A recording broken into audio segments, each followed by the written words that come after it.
Welcome to my channel Ramya's tips and recipe. ഇന്നത്തെ എൻ്റെ recipe Maggi പക്കോടയാണ്. അതിനാവശ്യമായിട്ടുള്ളത് ഒരു പാക്കറ്റ് മാഗി ഇവിടെ ഞാൻ എടുത്തിട്ടുണ്ട്. ഇനി അത് നമുക്ക് വേവിച്ചെടുക്കാം. ഓവറായിട്ട് കുക്കാവരുത്, ഒരു 2 മിനിറ്റ്സ് വെച്ചാൽ മതി. എന്നിട്ട് നമുക്കിത് നന്നായിട്ട് ഡ്രെയിൻ ചെയ്തെടുക്കാം. അതിന് ശേഷം ഇതിലേക്ക് ഉള്ളി ഇട്ട് കൊടുക്കാം.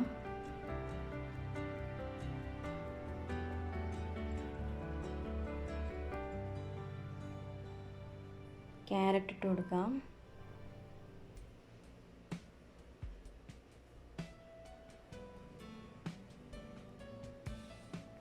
ചോപ്പ് ചെയ്ത് വെച്ച ക്യാബേജ് ഇട്ട് കൊടുക്കാം.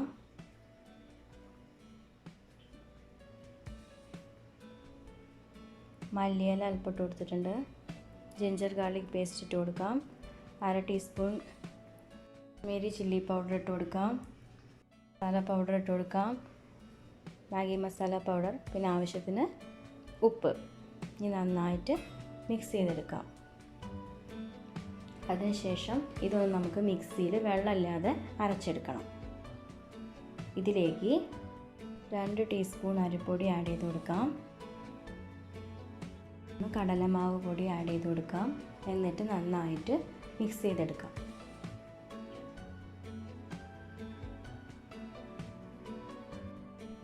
ഇവിടെ ഞാൻ 3 ടീസ്പൂണ് മൈദയുടെ പൊടി എടുത്തിട്ടുണ്ട്. അതിലേക്ക് നമുക്ക് അല്പം വെള്ളം ഒഴിച്ചു കൊടുത്ത് ഒരു മാവ് ഉണ്ടാക്കിയെടുക്കാം.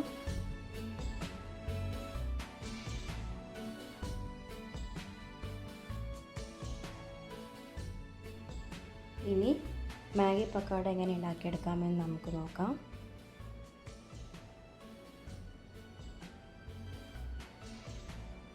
വെച്ച മസാല ഒരു നാരങ്ങ വലുപ്പത്തിൽ ഉരുട്ടിയെടുക്കണം. എന്നിട്ട് അത് മൈദയിലൊന്ന് മുക്കി അതൊന്ന് കോട്ട് ചെയ്യാൻ വേണ്ടിയിട്ട് മാഗിയുടെ പൊടിച്ചു വെച്ച മാഗി ഉണ്ട്, അതിലേക്ക് ഒന്ന് എടുത്ത് കോട്ട് ചെയ്യാം. എന്നിട്ട് നമുക്ക് ഓരോന്നായിട്ട് ഇങ്ങനെ കോട്ട് ചെയ്തെടുക്കാം. മാഗി പക്കോടയ്ക്ക് ആവശ്യമായിട്ടുള്ള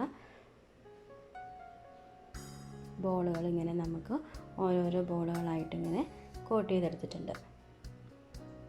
ഇനി ഇത് ഫ്രൈ ചെയ്തെടുക്കണം. അതിനായിട്ട് ഞാൻ എണ്ണ ചൂടാക്കാൻ വെച്ചിട്ടുണ്ട്. അതിലേക്ക് ഓരോന്നിട്ട് കൊടുക്കാം.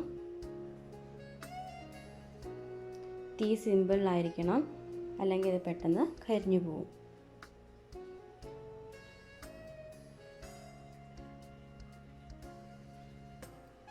ഇനി ഇതൊന്ന് നമുക്ക് മറച്ചിട്ട് കൊടുക്കാം.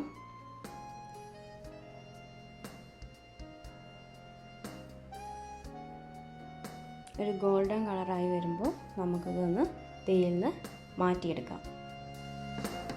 ഇവിടെ നമ്മുടെ രുചികരമായിട്ടുള്ള ക്രഞ്ചി ആയിട്ടുള്ള മാഗി പക്കോട തയ്യാറായിട്ടുണ്ട്. എല്ലാവരും ഇതൊന്ന് വീട്ടിൽ ട്രൈ ചെയ്ത് നോക്കണം.